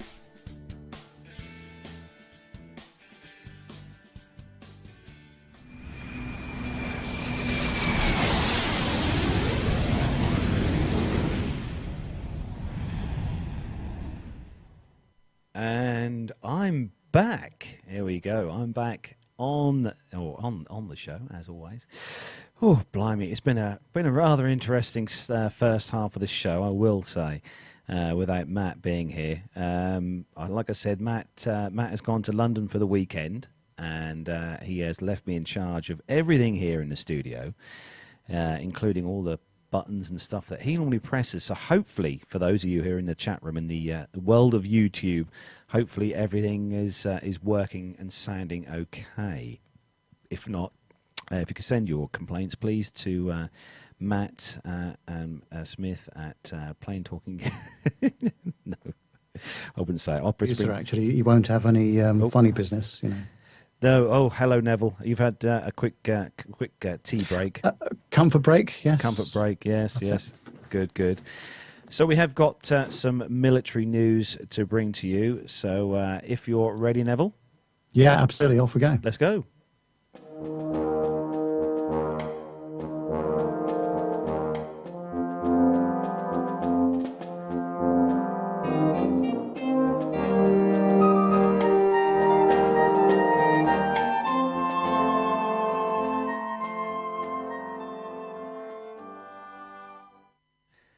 So I hope you all enjoyed those new segment intros that Matt's been very busy doing this last week. He's been ever such a busy chap. So the first story for the military news segment this weekend, this is on Flight Global's site, and the headline is, well, it's a picture story, but the Royal Australian Air Force A330 MRTT achieves C-17A milestone. So the Royal Australian Air Force has conducted air-to-air refuelling trials between its two largest aircraft types, the Airbus military A330 multi-role tanker transport and the Boeing C-17A strategic airlifter. The work took place off the coast of Queensland and involved several contacts between the A330 MRTT's boom and the C-17A's refuelling receptacle. This marks the first time the RAAF-operated A330 MRTT has refueled an RAAF-operated C-17A. The testing program is not just to benefit the RAAF, but through close cooperation with the United States Air Force Flight Test System, this clearance activity will also prove meaningful contribution across Allied test and evaluation of activities, says RAAF's Wing Commander Daniel Rich. The Australian sortie follows an earlier mission in February that saw an RAAF A330 MRTT designated KC-30A in RAAF service refuel a USAF C-17 over Edwards Air Force Base in California. During that sortie, the tanker delivered 6,800 kilos of fuel to the C-17. The 5-hour sortie in February saw 39 contacts made between the two jets using the boom. The RAAF operates 5 KC-30As, with 2 more joining in 2017, and it also has 8 C-17As. So there we go. You've obviously, are you much of a lover of tankers, Neville? Well, yes, I don't fully understand how it all works, but yeah, anything with refueling capabilities are a pretty serious piece of hardware, isn't it? And also the skill and the training to do this stuff must be extraordinary. And yes, of course, if it goes wrong, that's quite catastrophic. But yeah, it really does impress me the way these guys and girls get refueled from the tankers, and they're obviously putting a lot more effort into this area, for long range operations, because in order to get the stuff across the world. So yeah, it's quite a sight, isn't it? Yeah, just putting the photos up there on the YouTube page for all the guys and girls in the YouTube chat room. You could see some of the photos that me and Neville can see in front of us there of the refueling going ahead. It always amazes me, Neville, me and Matt were talking about this, I think, last week, that, you've got 2 quite huge aircraft, both producing, fairly good sizable sort of wake, turbulence behind them. But they kind of seem to get along with it okay. Yeah, I would imagine, and again, this is me talking from an amateur perspective, I would actually imagine that the wake vortices, the way all this stuff comes off the wings, probably actually affects things a little bit further behind of where the aircraft that's being refueled is. So there's obviously quite a lot of skill in working out, or from an airspeed point of view, to get it spot on as well. And of course, you don't want to be doing that kind of thing in turbulent conditions either. So the meteorological conditions have got to be right as well. But yeah, it's always a spectacular sight, isn't it, to see aircraft refueling like that. So the next story is all for you, Neville. Yes, well, Amazon is promoting the establishment of a network of unmanned air vehicle control zones to ensure that its anticipated prime air delivery service will integrate smoothly into national airspace. Speaking at the AUVIS Exponential Show in New Orleans on the 2nd of May, Gur Kamichi, Vice President of Prime Air, stressed that the movement needs to be made on airspace integration methods now, so that the services are ready to be carried out when the necessary authorizations are granted. Kimchi referred to the idea that execution of the airspace control would have to be carried out by federated traffic controllers, which would consist of different overlapping networks of UAV operators communicating with each other and deconflicting, just as cellular service operators communicate to ensure that different network phones can connect. He said that NASA had been a shining example of engineering initiative through its unmanned traffic management effort, whilst the Joint Authorities for Rulemaking on Unmanned Systems working group had been useful in providing integration oversight. Kimchi says that the model needs to be established now, even as the delivery service is in its infancy, to ensure that there are no issues when these operations begin, adding that airspace access rules need to be communicated effectively to ensure that everybody is aware of movements in the air. Amazon proposes that a no-fly zone be established at 400 to 500 feet to allow for UAVs to travel to delivery destinations. Real-time no-fly zones can also be imposed on UAV operations to allow for manned operations as necessary, and the systems can simply wait until it is safe to enter the zone again. The only way that this will work is if everybody speaks the same language, he said. We can make this happen. He stressed the importance of safe, secure, and interoperable operations and warned that the pace of how this will move should not be set on current standards because it is expected to grow rapidly in the next 5 years. Meanwhile, startup Avionics is preparing to launch its N-Sky UAV delivery service, which it claims will be provided for just $3 per delivery in the next year. It's designed a clean sheet coaxial vertical takeoff and landing aircraft that will be able to deliver 1.2 pound payloads and is targeting the convenience market to include the delivery of hot drinks and fast food. Sorry, I'm laughing. I just can't imagine that happening, but we'll come back to that in a minute, I'm sure. Our primary aim is to begin by delivering small parcels, Boris Iskrev, chief executive of the company, tells Flight Global.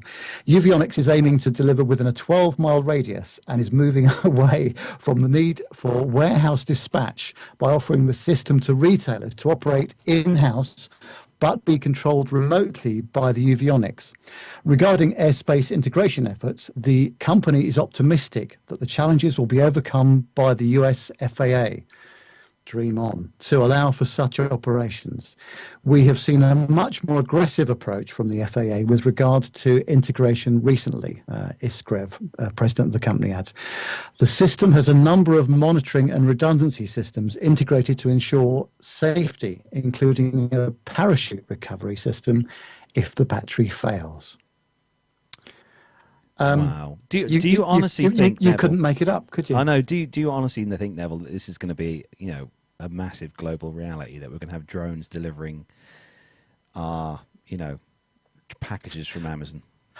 I think that the desire is reasonable, but in the practicality of it all, we've seen the trouble we've got with drones today, and these things buzzing around on people's doorsteps, and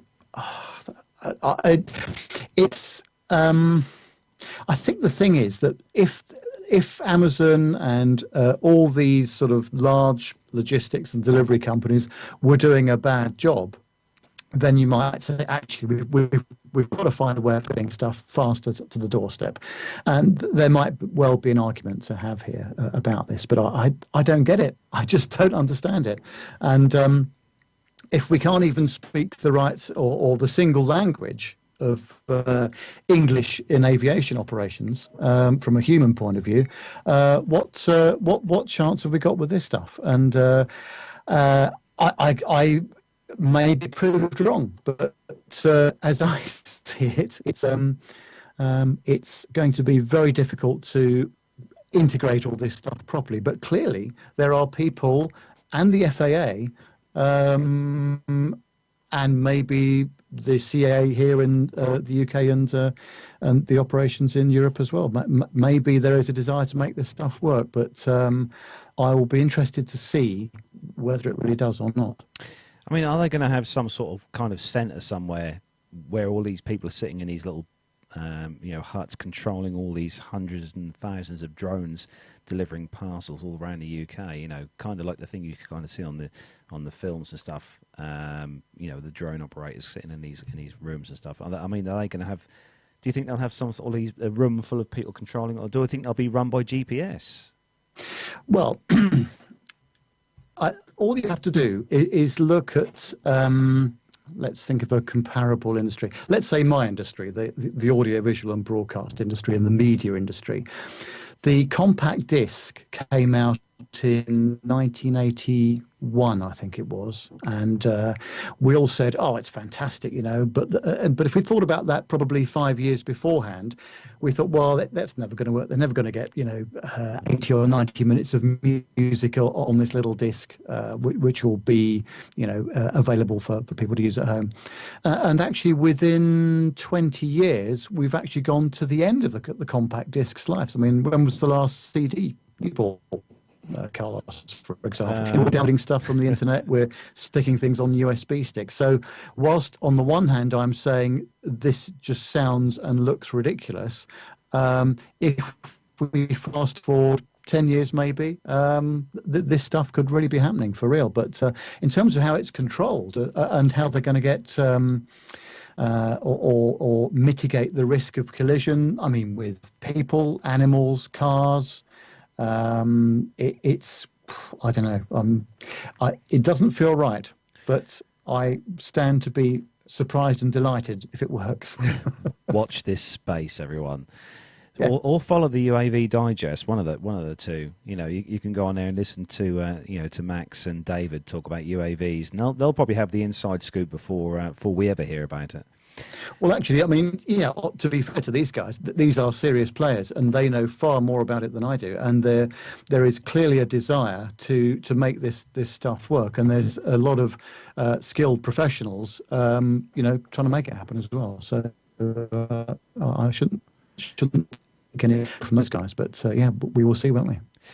So the next story on the military segment is on Flight Global's website, and the headline, KC-46 team working fixes to complete C-17 demo in late May. Those of you who listened to the last couple of shows will know we've covered this story a few times about the issues that they're having with the K-46 and the refueling, the boom loads. Boeing is developing both hardware and software fix for its KC-46A Pegasus aerial refueling system that it hopes will resolve the boom axial loads issue that has so far prevented it refueling on the C-17A. A spokesman for the U.S. Air Force's Tanker Directorate at Wright-Patterson Air Force Base, Ohio, confirmed this week that the flight testing being conducted will help determine whether the fault can be resolved with a software tweak, or if Boeing must proceed with a potentially more finicky hardware change. The planned date for a Milestone C decision from the Pentagon, which would release funding for the first two production lots totaling 19 aircraft, has already slipped from April to May and is now scheduled for June at the earliest, as the KC-46 team figures out how to refuel the service's heavy Globemaster III strategic transport aircraft, of which there are approximately 213 in active service. My word. Of note, the Royal Australian Air Force recently certified its military A330 multi-role tanker transport, which we've just covered, designated KC-30 to refuel the C-17 airlifter. Boeing is flight testing a software fix to the boom axial loads issue now, says the Air Force. Once that is fix is fully verified in flight, the C-17 and A-10 refueling demonstrations will begin, which we anticipate to occur late in May. The service confirms that Boeing has been working with hardware and software solutions in parallel, as both ways case of one correction does not work out. The USAF and Boeing have not been willing to discuss the fault in any significant detail, but they have said that the turbulence generated by two large aircraft flying together triggered a safety warning about higher than expected loading. The aircraft is equipped with a centerline hose and drogue system that it can also carry two optional wingtip-mounted aerial refueling pods. The boom is the tanker's primary and highest capacity fuel transfer point for heavy bombers, cargo airplanes, and fighter attack jets. The program team has already demonstrated boom functionality with the Lockheed Martin F-16, and it doesn't expect any difficulty topping up the Fairchild Republic A-10 Warthog. Boeing has already racked up $1.5 billion in pre-tax tax charges relating to the KC-46 program. Since the U.S. government's obligation under the fixed-price development contract is capped at $4.9 billion, Boeing announced its third $243 million pre-tax charge during the 27th of April earnings call. Wow, that's a big mouthful. There we go. So following on, then they're obviously going to try and fix this issue with the KC-46. The KC-46 being based on the Boeing 767, Neville. Yes.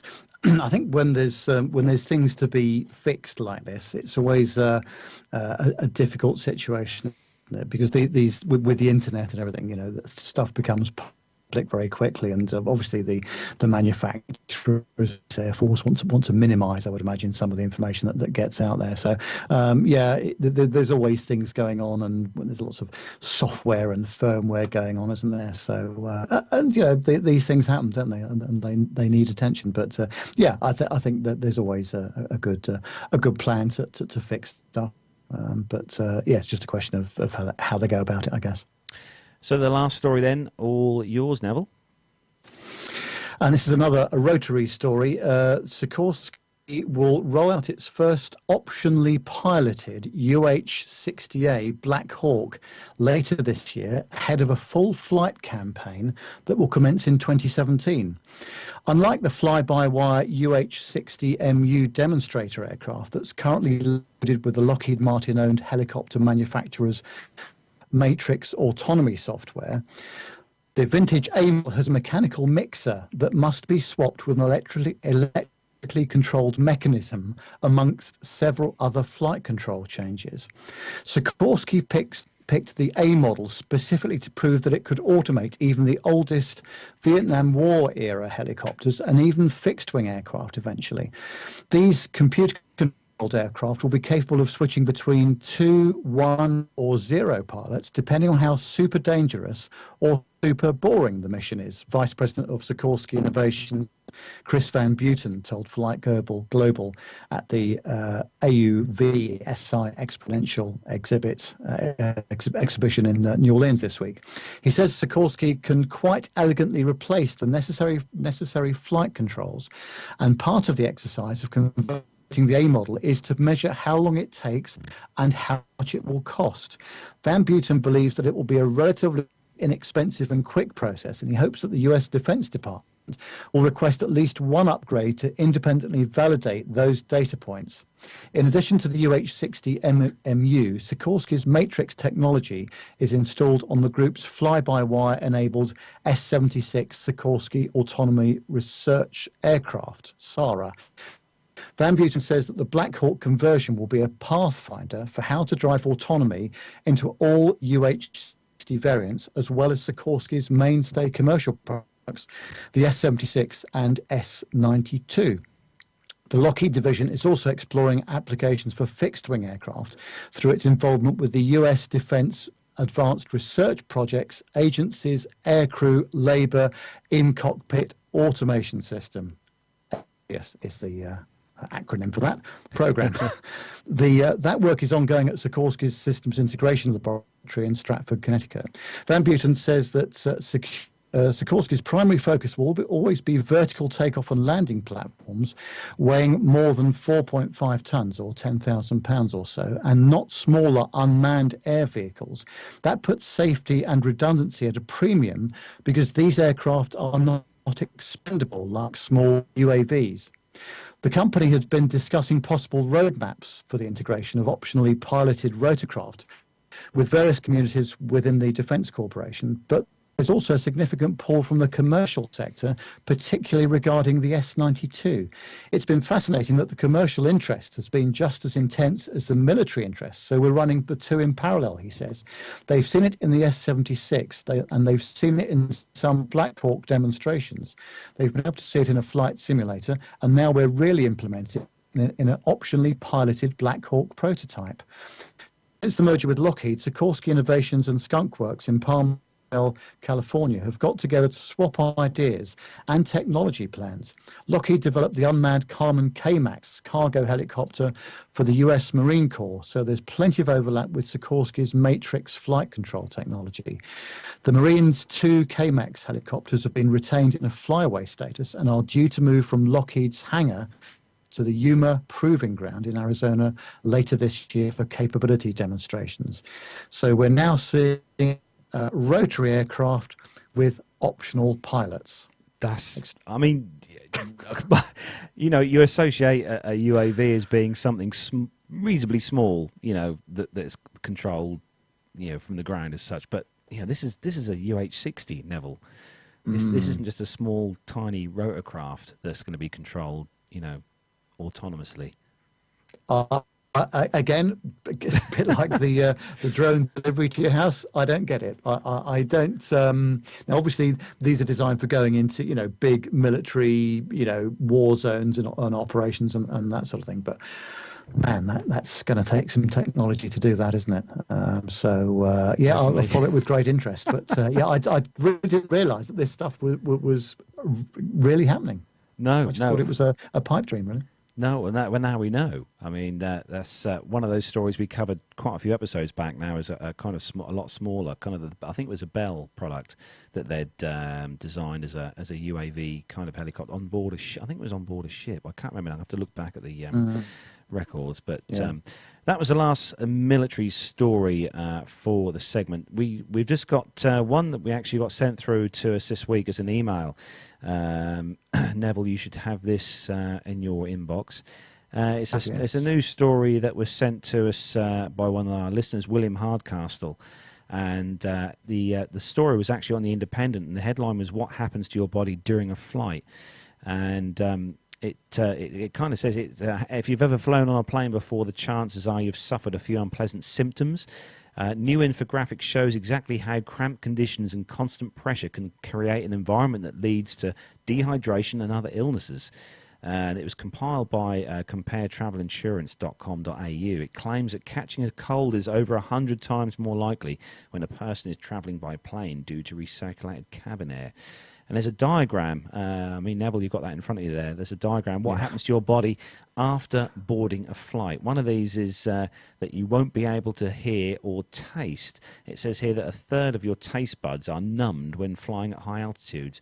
Dryness and air pressure changes can affect your ears, sinuses, and tastes. Any of those on that table interest you, Neville?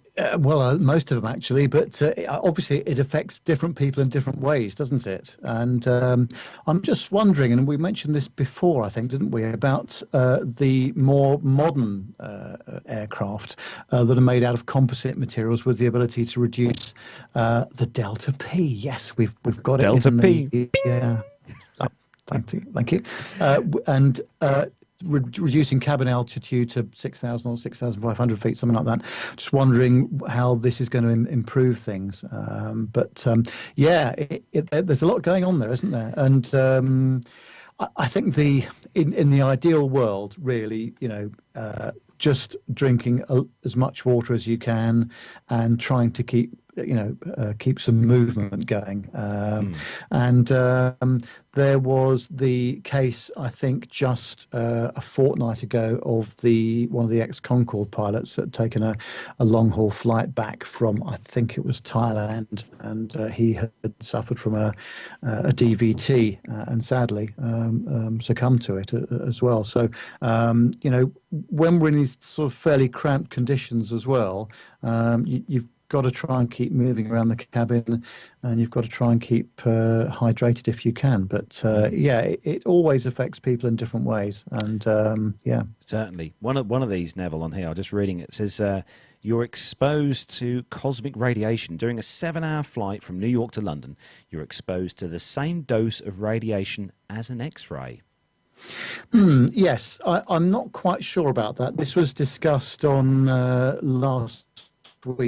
this week's actually APG a little bit about, and Captain Nick was telling us about how different doses of radiation affect people. And on the New York-London route, for example, it's not too bad. But when you get near the poles, certainly if you're going to Tokyo, for example, from London, you're going across the northerly routes, then there is a larger dose of radiation there. And I think a lot of the crews are measured for the amount of radiation that they take, and if they're constantly on those routes, they're actually taken off those routes occasionally and put onto some other routes for a short time. And in fact, Concorde, when that was flying at 60,000 feet, that did actually have a radiation meter. And if the ozone layer got too thin and they went above a certain level, that actually reduced altitude altitude slightly in order to put more protection above them. But I think that there is always going to be this situation there, and it depends on in whereabouts in the world you're flying as well as to regarding other radiation doses. Because we've covered no end of stories in the past, Neville, or recently as well, where they're talking about flights being even longer, having even longer haul flights, going past sort of 22, 23 hours in duration.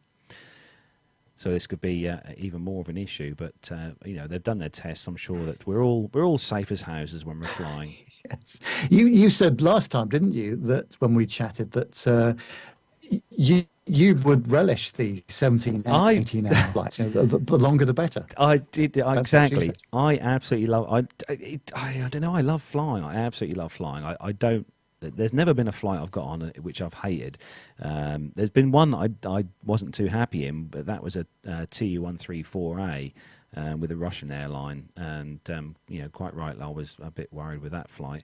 But apart from that, I've got no worries about flying, and hopefully Matt will feel that way soon as well. Hopefully. Just one last message as well from one of the listeners who sent us an email as well this week. It's one of our listeners, Jim Sivia, who is studying his ATPL at the moment in Norfolk, which is in East Anglia here. He's studying his ATPL at the moment, and he's asked us to ask if anyone listening to the show who's based in and around Norfolk, Suffolk, the Norfolk, Suffolk area, East Anglia, who's also studying their ATPL, if they could get in contact with us, because he wants a study buddy, which is a good idea to have someone to study your ATPL with. So if anyone's listening to the show who's also studying their ATPL and lives in the Norfolk, Suffolk, East Anglia area and would like to have a study buddy, then get in contact with the show. The usual email address applies. That's a great idea, isn't it, Carlos? Actually, that's because when you're studying for this stuff, and I haven't studied for anything for many years, but you do feel terribly isolated and alone. If you can actually work with somebody else, to bounce ideas off each other and just help each other, must really help, I think. Yeah, definitely. We have got, hopefully, Matt is going to have a quick call in. Whilst Carlos is just doing that, I'd just like to say to everybody in the chat room, thank you very much for tuning in today. And it is quite hard work, I must say. I'm normally the one that sends all these comments into the presenters of other shows as well, and it is quite a big distraction to look at the chat room and try and concentrate on what you're doing at the same time. But of course, we're guys, so we can multitask, can't we? So that's good. Exactly. So welcome onto the show then. We've managed to get hold of him. He's here, and good evening to Matt. Hello. How is everyone? Oh, we're all very well, thank you. Yeah, we're very well. I've been sort of dipping in and out, as I say, because I was watching as best I could on the train, but because going in and out on tunnels and stuff, the signal will keep disappearing. So, I've been watching. You've been doing very well without me, Carl. I'm very proud of you. Please don't say that, Matt. I'm very proud of you. Who would have thought that you could finally be left alone in the studio all on your own? This is brilliant. So this means I can go anywhere I like in the world now, and you can No, it really doesn't. I think Dr. Steph says hello, by the way. Everyone in the chat room is saying hello, Dr. Steph. Everyone in the chat room is saying hello, and if you go away again, Matt, I shall yeah. Right, okay. You're having one or two nervous breakdowns then, yes? Yeah, so we got the photos you sent through of you were near London City Airport, I'm guessing there. Yeah, that's right. Yeah, no, but basically, I'm staying at the travel lodge that is basically London City Airport, and it is literally right on the flight path. That video I sent you was by the beer garden. It was in the beer garden actually, because we'd literally just arrived. But we'll play that video out properly next week, because I'll bring the high definition version with me. We'll play it out next week. But yeah, it's crazy. I mean, I thought Heathrow was busy, but seriously, there's planes coming in like every minute, landing here at London City. It's crazy, absolutely crazy. Actually, you're probably actually closer, Matt, than I've ever been to London City Airport. So yeah, absolutely, yeah. No, it's right. As I say, we're right on the flight path, but yeah. So it's great. It's just well, thanks to Neville A for sort of stepping in at the last minute, and also it's one of those things. It's a piece of advice if ever anybody needs one. You can never rely on British Rail, or in this case, Abellio Greater Anglia. But I'm here now, and I've arrived safely in London. So a great couple of days for me, sort of meeting up with friends and things like that. So really looking forward to my weekend here. So so sorry I missed out on the show, but thanks for having me on at the last minute. Anyway, that's okay. But it looks like it's been a good show. We have tried. We had a little bit of a technical faux pas at the beginning of the show where the stream decided to drop off. Kind of. Oh, did it? Yeah, the stream. the red light. Remember the red light you said at the bottom of the screen? You said when that red light fails to illuminate anymore, that's not good. Yes, it did. Yeah, where it's going red and amber, red and amber. Yeah, we had one of those instances, but that's all part of the fun. It's just one of those things, isn't it? Never mind. Hey, but we managed. We survived. Yeah, just don't ever go away again, Matt. Okay, all right then. I just got to remember that in future I always have to leave you with a carer in the studio. You know, someone to look after Carlos when I'm away. Yeah, we definitely do need that. Yeah.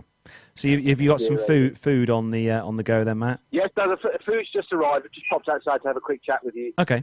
So that you can hear me. But it's as I say, a great weekend planned, and I'm very pleased to hear that episode 111 is in the can. Yes, nearly. It's nearly in the can. Me and Neville are just going to have a quick chit chat before we end the show. Yeah. And right, so well, listen, my food's going to get cold now, so I better run inside. But nice to speak to you all. Well done, well done to Carlos, and again, thank you to Neville for stepping in at the last minute. And I'll see you all for episode 112 next week. Okay, cheers, Matt. Take care. Yeah, cheers, then, Matt. Guys, take care. Look after yourself. Bye to everyone in the chat room. Cheers. Bye-bye. Bye. Bye. Bye. And there we go. Well, that was good, wasn't it? How about that? There was Matt, and that was it. So yeah, he's safely in London anyway through the London transport system, which is good. But what things in the aviation world have you been picked up on this week anyway, Neville? I think obviously we're just coming into the late spring, early summer time here, aren't we? So there's lots of new routes, lots of new things going on in the sort of leisure and travelling world. And I think that the biggest thing at the moment is airport capacity in the UK. There is not enough of it, and I don't know if you remember me saying that there was I might be doing some work with Heathrow a few episodes ago, and I just got off the plane at Edinburgh the other day, and just when I got off at Terminal 5 and went round the corner to see them, they said, "Oh, don't bother coming, Nev, because we've cancelled the project." So that's another one that I've got to find some more money to plug the hole with. But these big airport infrastructure projects go on and off all the time. But one of the biggest things, of course, is the third runway in the southeast of England, and that's it just goes on and on and on. We've been doing this for 16 years. I'll have you know. Is it that long? And 2000 we started talking about this, and it's now 2016 and the thing's still not built. And of course Heathrow used to have three runways in the old days. It used to have 27 left, 27 right, and 2305 as the crosswind runway.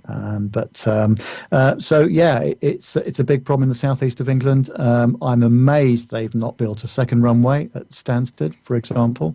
But I do understand the sensitivity of the local residents. Lots of lovely villages around there. And in my case, where I live in Buckinghamshire, of course, we're talking about the High Speed 2 railway, which is the last thing I want, because that's going to be 400 metres from where I live. So just for people to get to Birmingham in 20 minutes less time. So, yeah, these infrastructure projects do affect a lot of people. But what's happened now, I think, with the UK operation is that we are losing a lot of business to Amsterdam and Frankfurt and Charles de Gaulle, some of the big hub airports in northern and central parts of Europe. So, yeah, that's a problem, definitely.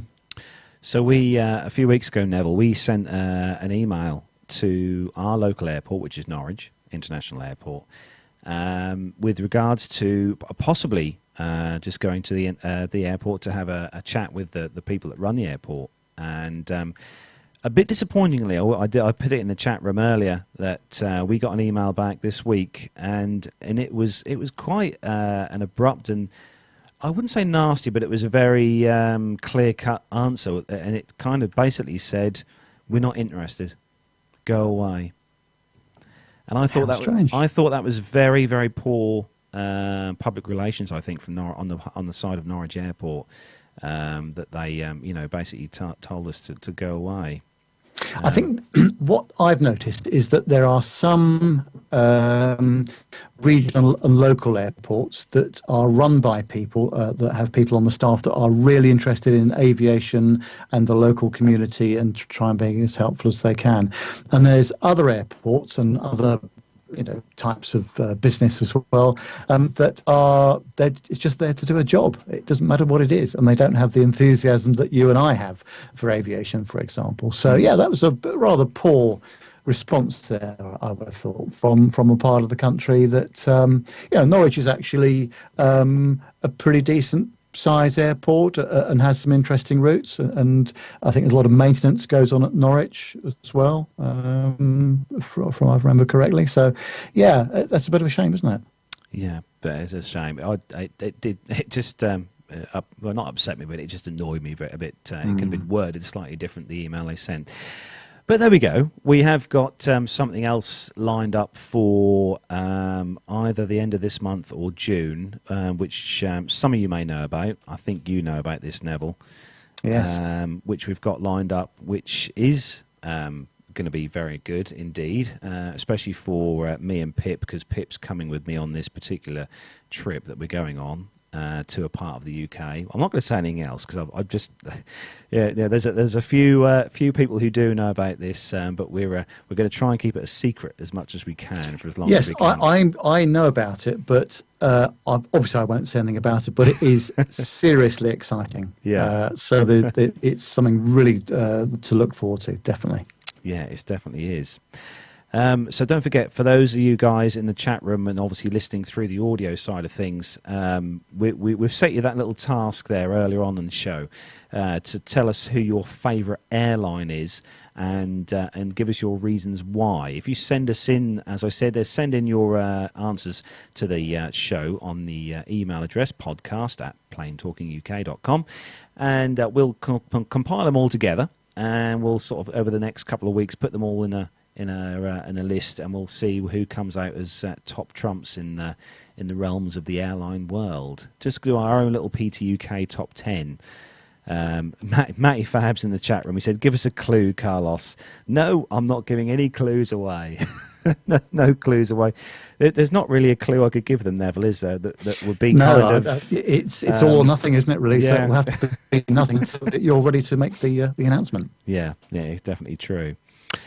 Well, I think we better bring everything to a close, I suppose. It's just coming up towards 10 o'clock. It's been anywhere near you, Matty Fab? No. It's not. It's not. No, wrong end of the country. I can tell you that. No. See, Neville knows better than me. So we better bring the episode 111 to a close. Neville, I really do have to say thanks ever so much for coming on the show. At literally within 10 minutes before we started the show, Neville very kindly agreed to come on. So thanks ever so much for coming on the show, Neville. Well, you're very welcome, Carlos. And it was great fun once again. And thanks to everybody in the chat room for your superb contributions. And really do enjoy it. And but great being part of the show again. So thanks very much indeed for inviting me. That's fine. It's been a pleasure having you, Neville. And we've also been in chats with in talks with Neville. Neville's actually he actually going to come down and see us at some point here at the PTUK headquarters. And I think it would only be good for me and Matt to take Neville out for one of our local restaurants for a meal. I think that would be quite a good idea, don't you, Neville? Well, that sounded like, yes, absolutely. Yeah, fantastic. Excellent. So I'm going to say a big thank you then to everyone in the chat room for joining us on the show today, and for those of you who've joined us who can't normally get in the chat room because we normally record on the Saturday morning, as you know. It's been great to have you in the chat room. There's so many people in here. I mean, it'll take me an age to mention everyone here. I'll try and sort of go through. There's Neville, you can help me here. Tony S, Pilot Pip, Paul Tricker, Micah, Steph. Who else am I missing here? Matty Fab. Yeah. Glenn Towler. Stuart Backer. Yeah. Myla, Graham, Haley. The list goes on, doesn't it? Dr. Steph, of course, Micah. So if Jonathan Warner, missed anybody out, I do apologise. But Graham Haley, it's been loads of great people in there tonight. So thanks ever so much for you guys for joining us. Don't forget you can catch us next week. I'd imagine we'll be back to our normal recording schedule of a Saturday morning. So you can catch us next week on Saturday. Matt will be back in the studio. Hopefully, fingers crossed, if he's made his way back from London. And we will hopefully be back with loads of great news stories next week. And I've also just waiting to hear from a guest that we hopefully will be having on the show next week, who I can tell you is one of the BBC's correspondents for aviation, which will be quite nice to have on the show. But yeah, hopefully we'll have him on next week. But I'm still waiting to hear back if he can come on the show next Saturday. So fingers crossed, he will be able to. Well, that is it then. We're going to bring the show to a close. Don't forget you can find us on iTunes, all the usual podcasts, downloady type places, and the website as well. For those of you guys and girls who don't know, www.planetalkinguk.com. If you want to email the show, send your emails into podcast@planetalkinguk.com. Don't forget Twitter @PlaneTalkingUK. Follow us on Twitter, and don't forget to catch up with us on Facebook for all the latest news stories that get posted on there throughout the week. So any last words then from you, Neville? No, just looking forward to a nice weekend. The weather has perked up very nicely here in the southeast of England, and looking forward to a bit of barbecue action, I think, tomorrow, all being well, with some beer as well, which is I like the sound what of we that. like to do, isn't it? IPA, Neville? Very likely, yes, Yeah. or probably from my local Chiltern brewery just down the road, so I should be popping down there tomorrow to pick up a few bottles. So from me, Carlos, then I hope you all have a fantastic weekend, whatever you're doing. I hope the weather's as good for you as it hopefully should be for us here in the UK over the weekend. So from me, Carlos, it is a big goodbye. And from you, Neville? Yeah, cheers, everyone. Goodbye. Thanks very much indeed for watching and listening again. Okay, take care. Bye. See you. Bye.